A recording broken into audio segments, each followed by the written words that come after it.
Hello and welcome to the Football Today podcast. I'm your host, Alex Donnelly. It is Thursday, the 14th of March. We got pretty busy at the start of the week, so we're going to mess up the run sheet and just go with whatever has come to our mind this week. There is plenty going on in the world of football, which is awesome. As always, I am joined by the stats guy in the long sleeve on a warm day in Melbourne. How are we, stats guy? Oh, this is one of my favourite kits, the Chicago Fire. That's why, I can't believe you're wearing an Al Nassr kit. That is outrageous, but that's another story. It's for a gag. We'll continue. Marcus, welcome in. Yes, welcome to me. Yes. Yeah, he's got nothing to really cheer about at the moment. He sounds like a robot. Yeah. I'm wearing this as just a gag because Cristiano Ronaldo missed one from about 3 foot last night, and then his team bombed out of the Asian Champions League on penalties, whereas my beloved Arsenal did not bomb out on penalties. They are through to the last 8 in the Champions League, which brings us to the interesting Which one of you two put this in? I think Marcus did. You can read it out if you want. Because we do start off Football Today with the nah. Before we get to the nah, make sure you hit the subscribe button on YouTube. Give this video a thumbs up. Subscribe to the podcast, basically wherever you get podcasts. They're all over the place as far as I'm being told. And then also Facebook, Instagram, X, TikTok. Follow us there everywhere. At Football Today AU. Just search Football Today Pod. It all comes up there. Social guy Leo, who's over there, does a great job. Marcus? Yes, well, I've noticed there's no sort of relatively smaller teams in the Champions League this in the quarterfinals. So a Porto didn't progress. No. Benfica, PSV, those sort of clubs, and Ajax. So is this the best lot of teams in the Champions League quarterfinals that we've ever seen? We've got Bayern, Arsenal, City, PSG, Real Madrid, Dortmund, Barcelona, and Atletico Madrid. Jeez, I'm going to say yeah. Just because if you go back to the start of the Champions League, you'd probably go, these are the probably 8 or in the top 10 biggest clubs and probably most successful as well in terms of not just money but in terms of trophies and things like that. So I'm going to say yeah. It's awesome to have all these teams still in, because sometimes even in this even in the quarterfinal period you have a bit of a one-sided matchup, but a lot of these are going to be so close. Yeah. What do you reckon, Alex? I'm going to, just off the top of my head and thinking of history in the Champions League, I'm going to lean to nah, but with teams in current form is what could make it to be a yeah, because you've got first and third in the Premier League, you've got first, third and fourth in the La Liga, you've got on top of the table in League One, and Dortmund aren't having a great season at the moment in the Bundesliga. But from that alone, I can understand why people will say, yeah, but... This also comes into what you need, like a Juventus or a Liverpool or Chelsea. You need one of them there, I feel, instead of maybe a Dortmund or Atletico. But on current form, this is a great last 8. Bring in a Milan team, I reckon. Yeah, a Milan team. Yeah, even for Dortmund, because obviously they're going a bit better in the Serie A. I think this is it's just a great awesome call. It's a great question to sort of prognosticate about, because. Yeah. I love seeing Manchester United fans going, oh, geez, the Champions League's really dropped off. And you look at the teams and you're like, shut up. It's because you're out of Europe. Shut up. You've dropped off. Exactly. Yeah. Or Chelsea. Unfortunately, Chelsea's Champions League's overrated. No one really watches anyway. Yeah. Well, you were watching it yesterday, Alex. Segue to that as an Arsenal fan. Yeah, that was not a stressful morning at all, with Arsenal winning the game 1-0, and then it didn't feel in doubt in penalties. Clinical pens, some great saves from David Raya, who had his moment for Arsenal. I'm glad that he made those 2 saves, which was fantastic. Yep. And then you look at the other legs, Bayern sort of galloped through with the home win. Man City were always through, PSG. But Barcelona had a bit of a tricky game to overcome yesterday against Napoli, and even Real Madrid had a bit of a scare as well. Real Madrid haven't been at their dominant best, have they? We talked about, I still think they could still win it, but it's going to be tough the way they're playing at the moment. They're just not... They need a striker. They're missing a striker. They've got one. Their midfield's amazing. They get it up there and then they're just not getting the shot off a lot of the time. So, bit of a worrying sign when Real Madrid only won that series against Leipzig 2-1. So you're a bit worried about them. Atletico had to come from behind this morning as well. They were 2-0 down, and then they scored twice, once with about 2 minutes to go. Memphis Depay. 87th minute. Yeah, and then some good penalties and some horrendous penalties in that shootout this morning. Who missed? Was it Alexis Sanchez who missed his? Yeah, Sanchez missed his, and Lautaro Martinez sent his into the stratosphere. And Klaassen, conversion complete. But Klaassen's was saved, Sanchez's was saved. Yes. But Lautaro Martinez just sent his into another shooting universe. Star meme going around. He's been rumoured to come to the Premier League. Geez, after his performance this morning, you wouldn't want him. Actually, Manchester United, you can buy him. You seemingly buy everyone after that. But look, we'll be back after this. Hi, I'm David Kickno. I'm James Clements. I'm the host of the AFL Today Show. And you can join me and a rotating cast of AFL nuffies, lunatics and journos celebrating all things footy in the world's singly greatest one-stop shop for every level of AFL fan. That's right, every game of the 2024 AFL season will be previewed and wrapped for you. Every storyline covered, every big moment broken down, every big hit celebrated, every Supercoach angle looked at, and every type of credit given to the boys. That's right, with guests from around the AFL world, AFL Today will have you sorted for all things footy. So, 3 times a week, make sure you get your AFL fix with the AFL Today Show. All right, we did mention the AFC Champions League earlier on with my gag about Cristiano Ronaldo. Yes. Unfortunately, no Australian teams in the final parts of the AFC Champions League this year, and not for the first time. It's been a slippery slope. I think no one's won it since, or been in it properly since the Western Sydney Wanderers won it a while ago. City may have made the knockouts. They did, yeah. Central Coast possibly as well. At some point. But let's go back to the glory days of the A-League. Oh. Let's do it. A-League men's best moments. Here we go. What have we got? This is a Marcus-driven initiative because I've only gone back to the glory days, like the OG Peak A-League. days. Yeah, peak A-League when it was called the SFS. Whoa, I forgot about Marcus, that. you lead away. Well, I'm going to go with the 2010-2011 A-League Grand Final. Yep. Full house at Suncorp. It was buzzing into a difficult season, and Central Coast went to extra time. It was 0-0, and Central Coast went 2-0 up in the first 13 minutes of extra That's time. wild. That is crazy. Crazy. It's And still even wild. more crazy is that Brisbane scored in the 117th minute, and then virtually with the last kick of the game, they equalised in the 120th minute. Pandemonium scenes at Suncorp, and then they go on to win it in the penalty shootout. Ange was manager, his first A-League trophy, so that would have to be my best A-League moment ever. Don't mind that at all. The start of something big for Ange as well. He was just, wherever he goes, he gets trophies. We'll have to see if he can do that. Did he get any in Tottenham. Greece? Didn't he get sacked there? Possibly. I can't remember about Greece. Yeah. Everywhere else he's gone. Was it not Olympiacos, but he was in Greece for a bit. It wasn't great. Olympiacos. No, It he wasn't didn't go Olympiacos. too And then he was well. Japan, and then he was Japan awesome. dominated Yeah. Japan. Yokohama then Celtics. Mariners. Yeah. All right, stats guy. Yeah, I'm going to go the 2006-2007 A-League Grand Finals. Probably the first memory I have of the A-League. Melbourne Victory winning 6-0 against Adelaide United. Archie Thompson scored 5 goals. I was in love with this man. Everyone was chanting Archie's name at, what was it then? I can't remember if it was the Telstra Dome. I think it probably was back then. I'm trying to think of what Marvel was back then. They probably just called it Docklands. Probably Docklands. Everyone's sort of talking about Archie and he's the hero. He never scored against Adelaide before that match, and then he just scores 5. That was unbelievable. But it was really the effort from Fred. He got 4 assists in that match. Archie pretty much just had to tap in every goal, like a classic Haaland tap in the Premier League. It was pouring with rain, slippery, and Fred's just dribbling past about 10 blokes. Wasn't the roof closed? No, it wasn't. It was weird. I think I've got no idea why, but I just remember standing there in the pouring rain when I was pretty young. You have a roof. Why don't you close it? That is a very good point that I didn't think about. I'm until just now. retrospectively angry 18 years later. What the hell? It sort of added to the moment because everyone was just going crazy, chucking everything. It was awesome, yeah. Being a Victory supporter in their prime with you got Ernie Merrick was the coach. He's obviously a legendary Victory coach. You got skipper Kevin Muscat, the angry Kevin Muscat that lots of people hate, but as a Victory fan, I absolutely loved. He got a red card every second week, but it was good fun.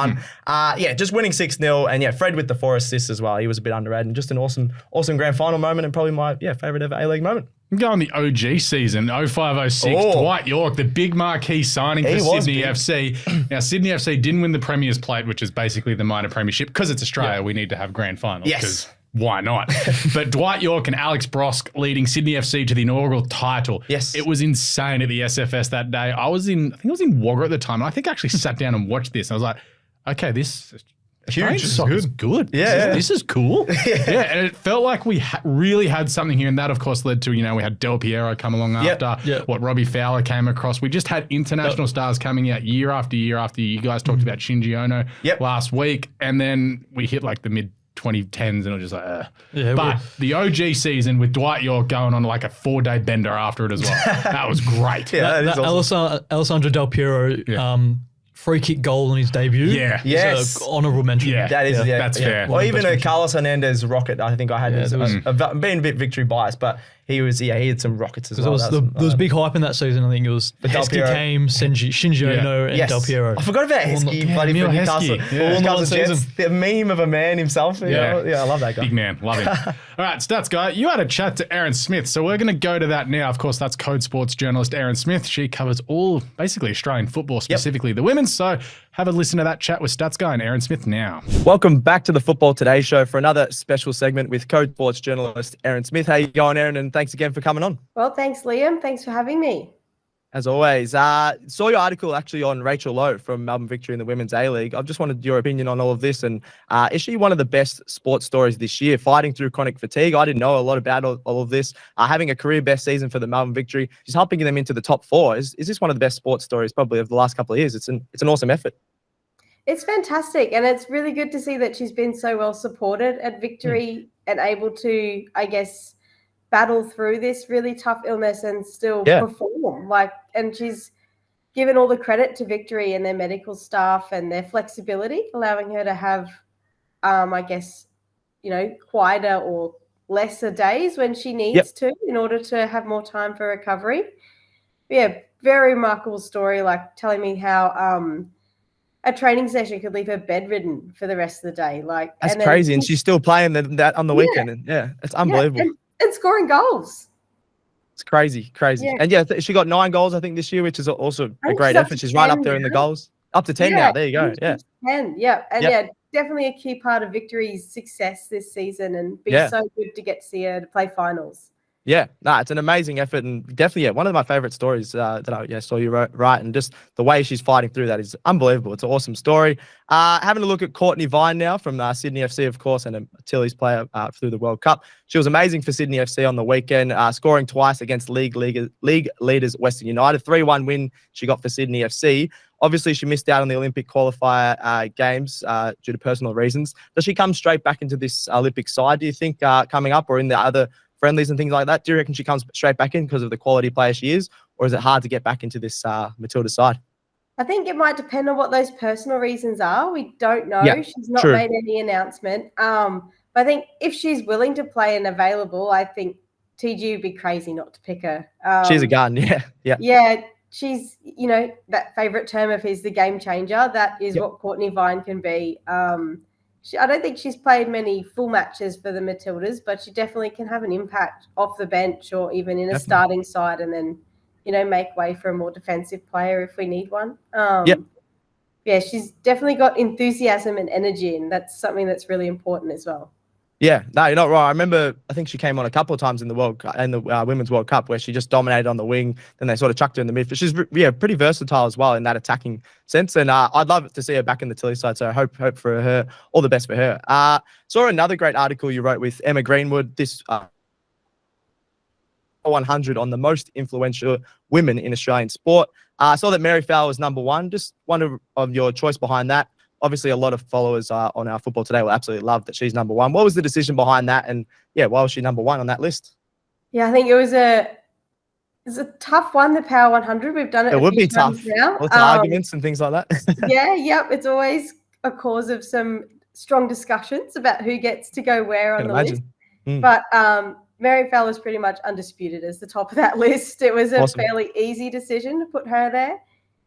She's the biggest star we've got at the moment. I mean, she's just incredible. But it's her willingness to talk about things and put the spotlight on issues that not many other athletes are able or willing or have talked about in the past. So, I've done interviews with Mary's where she's talked about her body issues, mental health struggles, and even the willingness to talk about the impact of a menstrual cycle on an elite athlete, and that more research needs to be done in that sort of space to, make it better for women and to improve performance. And it's just something that not a lot of other athletes are willing to talk about. She's sponsored by Adidas. She does so many good things. She's, I think, part of a kindy program. There's nothing she says no to by the looks of things. She's just everywhere, and it's not just in Australia. She's got global impact. Yeah, no, I think that's a great call. You've summed that up perfectly. Not just on the field, obviously. Yeah, she's an absolute star. be in that starting lineup all the time, I think. But yeah, off the field, as you said, just bringing up topics that other people don't want to talk about. And it's great for someone of people, so many girls and guys, everyone sort of looks up to her. So that's great that she's using that platform, which is awesome. So well-deserved number one. I like that choice. Last question for you. Tilly's crowd has gone from an average of 12,000 to 50,000 over the last 7 years. The crowds are going absolutely nuts for the Matildas. Unbelievable. The Tillies sold out the Adelaide Oval in an hour. I think it was yesterday to their friendly against China. That's unbelievable just for a friendly. Most countries wouldn't even better consider that selling out a 50,000 plus Oval. Is this Australia's biggest sports team at the moment? Is there anyone bigger than the Tillies? No, I don't think there is. And I think World Cup fever's definitely carried through. It has. Yeah. And it's remarkable to see, especially being women's sport. Like you don't see it, many other places, but it's happening in England too. Like the Arsenal games are getting huge numbers to their home games. So it's nice to see that it's happening everywhere. But I think it's the fact that it's going to be one of those last chances to see them play before the Olympics and get a good insight into what TG might be doing with this team. So while it's a friendly, it's also the Matildas won't be taking it as a friendly. They'll be out there playing seriously. They will be fighting for their spots, and they should be really good quality matches. Yeah, no, I think you're right. The quality is going to be really good. As you said, there's so many players fighting for their spots, so they're going to go well out. They love attacking, as we saw with the what was it, against Uzbekistan, absolutely smashing them. So I think there should be a lot of goals again, and it should be, a great match. And awesome that they're just selling out. And, as you mentioned, England doing the same, just women's sport growing all over the world, which we absolutely love to see. I think that's it, Erin. Check Erin Smith out on Code Sports. Lots of articles there, which have been awesome, and her content all over the socials like Twitter. That's _Erin_Smith. Thanks so much for coming on, Erin. No worries. Thanks for having me. All right. That's another episode of Football Today done. We're out.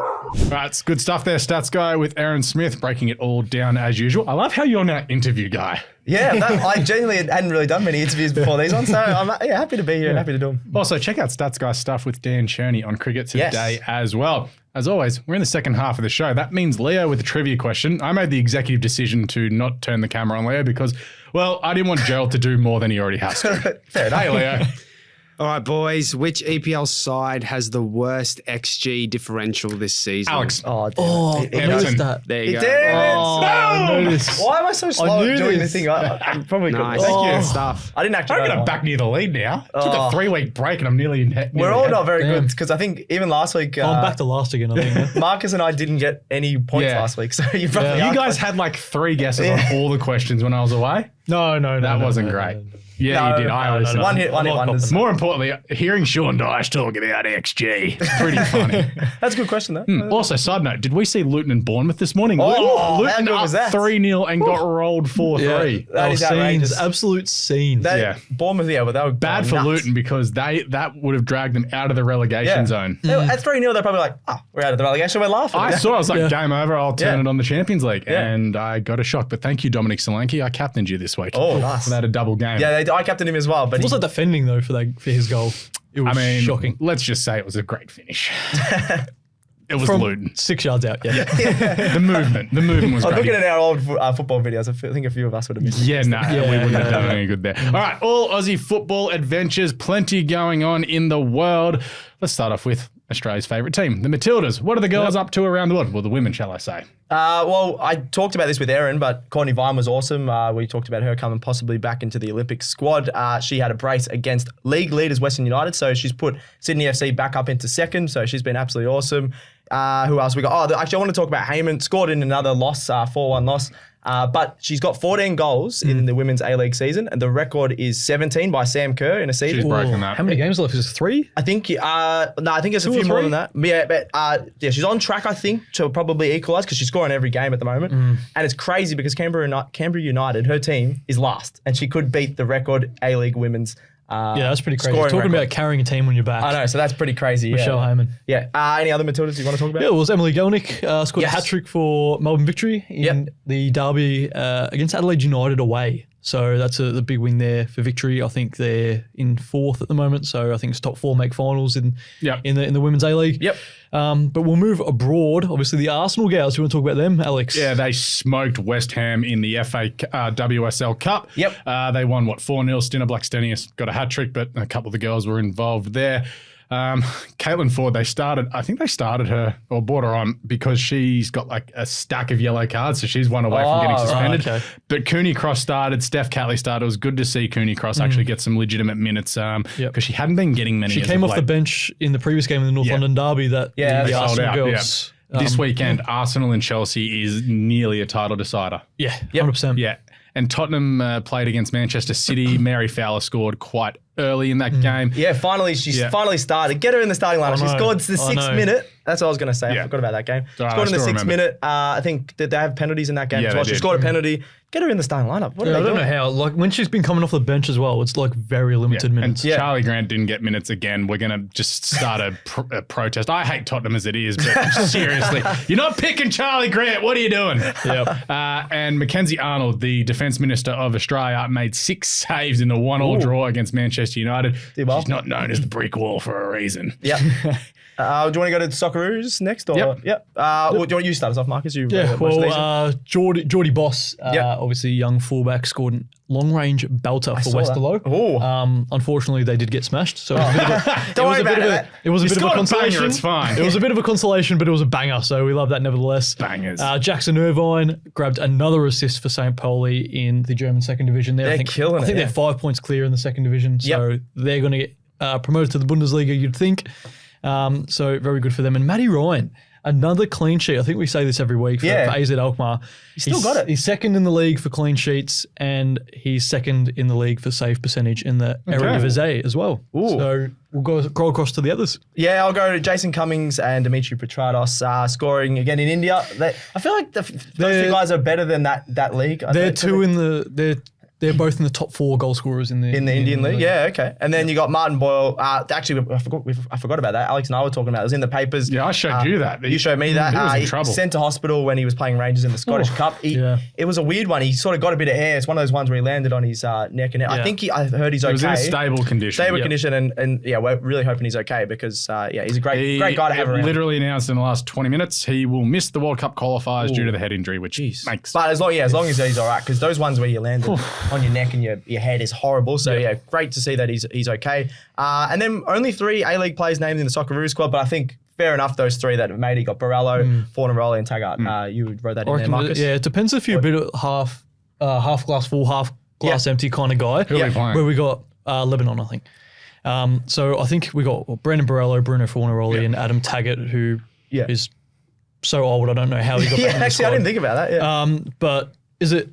Yeah, if it's half glass full, then you're like, well, we got so many good Australian talent overseas, but then also half empty. It's like, do we have enough talent in our domestic competition? Well, one player. If we want to be a legitimately good squad worldwide, I'd want our best 30 players to be somewhere not Australia. Basically, I want them to be in Japan. I know Stats guy, you hate Saudi, but I want them over there. I want them that's a good league at the moment. I want them in England, Scotland. I want them everywhere around Europe and Asia that they can be, because the A-League is bottom tier as far as worldwide competitions go compared to some of these. In terms of other Asian. Yeah, compare it with other Asian competitions. Oh, we'd be what, the 4th best league in Asia?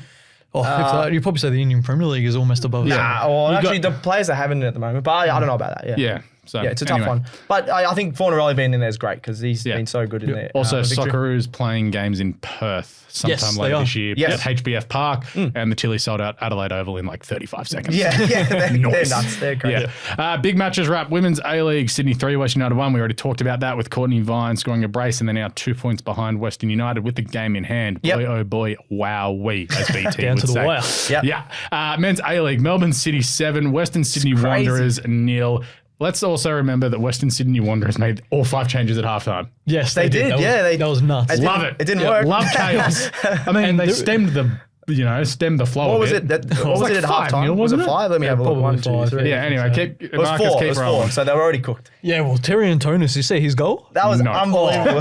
Halfway. Well, you should see halfway. I don't have Paramount Plus. Absolute banger. On socials, have a look. No, it was superb, and I think this could be the end for Marco Rudan as coach. Obviously, he got fined by the FFA not long ago, and got suspended from being at the game. And then he also didn't rock up to his Post-match press conference after they He sent lost. his assistant coach in to do the press conference. Apparently. And then they went in and go, where's the coach? And they're like, don't want to talk about it. Apparently he was in a team meeting. That's what they said. Let's crap. also not forget that yesterday, and you guys wouldn't have seen this, but I did. A random Twitter account popped up, which was MR278513. Or 2775, sorry. So he was born on the 27th of August, 1975, and yesterday's date was the 13th of March. And that was like the thing. Everyone's like, this is a burner account. It's his burner account. And he came on and like defended Mark. This account came on and defended Mark Rudin in like 7 tweets. And then the account's gone. Because everyone's like, that's a burner. It's a fake account. So instead of doing the press conference, he was making He was burner. on Twitter going, hey man, screw you. That Mark Rudin's a good dude. When you started with that, I was like, where is he going? But I think you could be onto something. Yeah, I didn't know that. That's That's less of a conspiracy theory than all the Kate Middleton stuff, I reckon. What is your wildest Kate Middleton conspiracy theory? Go. She's the next coach of the Western Sydney Wanderers. What did I say yesterday? I can't. Oh, the lizard. Like everyone thinks they're the lizard, so that like she's in that lizard like Fiona from Shrek. She's stuck as a lizard. And I used that analogy yesterday. Yeah, I didn't say that lizard people. That's you, Stats guy. Yeah, That's another podcast. That's a Royals podcast. That you're Royals today. That's what Alex is doing. Oh, come on, man. My conspiracy theories are wild. I think she's been gone for a long time and she's been a robot ever since. You think she's a robot? Yep, she's a robot. You're She's a been robot to start this for years. podcast. So Yeah. My overarching theory is they're divorced and she's not like going along with the family line. She's like, media blackout. See ya. Right, that's enough, I reckon. Of that. This is a football podcast. So. Yeah, well, William goes for some average team. Well, he thinks she's going to be coaching the A-League. So if he thinks that, it's allowed to be in the show. That'd be sick. I tell you what, it'd get views. That's for sure. Now, all right, quick fire. We got the FA Cup, quarterfinals this weekend. Let's see who's going to win here. Let's go. Wolves or Coventry? Wolves. Man City, Newcastle. Man City. Come on, City. I want you to play more games. Yeah. Chelsea and Leicester City. This will be hilarious. Chelsea. Leicester. Can I go draw in extra time? Well, actually, where's it at? Is it at? It's at Stamford Bridge. Oh, Yeah, then I'll go Stamford Bridge. Chelsea. I'll go Chelsea. And Man United and Liverpool. Oh, I've got to go Liverpool. So I'm going to go Manchester United. Liverpool play in the Europa League tomorrow, but they're basically through because I think they won their first leg like 5-2 or something. Where is that game? Is that Old Trafford? Yeah, that's at Old Trafford. I'm going to go Manchester United. So Liverpool are playing at home tomorrow morning. Tomorrow morning, 7 a.m. against Sparta Praha. They won the first leg 5-1. They will play their under-21s and they'll safely be through. So I think they'll smack Man United. Nice. All right, that is football today, done and dusted for this week. We'll be back hopefully early next week to go through basically whatever else has gone on over the weekend. We can talk about some Europa League, some FA Cup, what the Matildas are up to around the world because we have a massive game, Chelsea and Arsenal in, I think that is at the Emirates as well once again. I'd have to take a look. I'll have a look. But basically, is. if Chelsea win that, they're a strong chance of winning the title. If Arsenal win that, they are equal on points with Chelsea and Manchester United going into like the final 3 games. So set up for a awesome finish there. Make sure you go check us out on social media at Football Today AU, Football Today Pod. Check it out on X, Facebook, Instagram, TikTok, all of that good stuff. Smash the thumbs up button here on YouTube as well as the subscribe button. Plenty of that to do. And all the podcast apps, everything else. That's it, I think. Lovely. Sweet, yeah. Good stuff, boys. Shout out to Gerald and Leo behind the screens there. Thanks, Stats Guy. Thank you. Thanks, Marcus. Thank you. All right, we'll catch you next week on Football Today. We're done.